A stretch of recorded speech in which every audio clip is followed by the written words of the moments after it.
Welcome, ladies and gentlemen, to the very first episode of this show, or this series that I'm going to call Brainbox. Well, it's because I can't find a name for it, I'm going to call it Brainbox.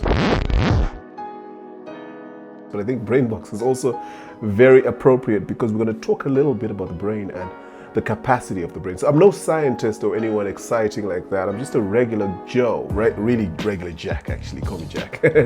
And I'm really concerned about people using their brain to the fullest capacity. So some of the issues that I'm going to talk about are very controversial. I'm going to talk about how, in Africa, people have struggled to get, the maximum of their brain capacity. They've struggled to run successful businesses. Maybe they have done good in terms of setting up their businesses, but they haven't been able to run generational businesses. People have struggled to find careers and say, I want to be a scientist, an engineer, an artist, a musician, and make it well in that sort of an industry. Also, we were talking about some of the struggles people have in mentorship, and how, people are stingy with business. So some of the things I'm going to talk about in this whole series are very exciting stuff that relate to Africans, African Americans, Africans in Britain, in other parts of the world. And we want to, contextualize the success rate.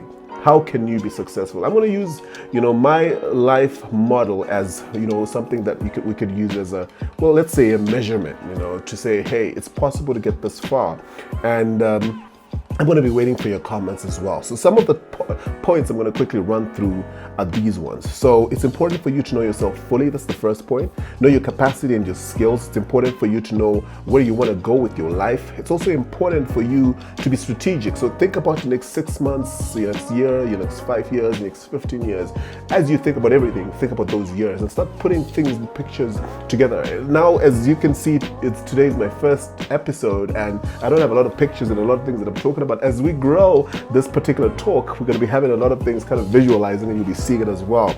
I want you also to look at writing down your vision. Like Habakkuk 2, it's a Bible verse, it says, write your vision down and make it plain. So whenever you have an idea, when I was growing up, I used to have so many ideas for businesses. I would write them down, put them in the business plans or research, get experts to help me. And now when I set up a business, I just open one of my business plans and then boom, it's working. I've got a business working there, I've got a business working there. Sometimes I'm asked to be a consultant in fields that I never thought I would be because that's how it works.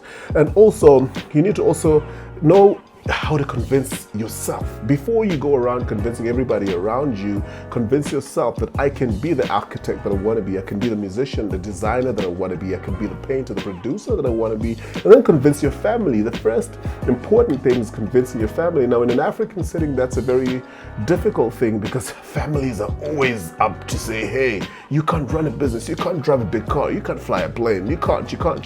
They want you to kind of live in the ordinary, what they used to. So the first part is to having a very convincing plan that your family is convinced into. And then the next thing is convincing your friends. Now, friends also are a group of people who are going to throw around some pessimistic comments. How do you think you're going to get there? Where are you going to get the finance from, capital, everything? And then once you've convinced your family and friends, you also want to convince, the people you work with, associates, schoolmates, and eventually clients, customers, and investors. So these are some of the things I'm going to talk about in this series. Stay tuned. It's going to be fun. This is the first episode. It's been a bit rough, but hey, I'm getting used to this. I haven't been in the camera in a long time. Stay tuned. It's Brainbox.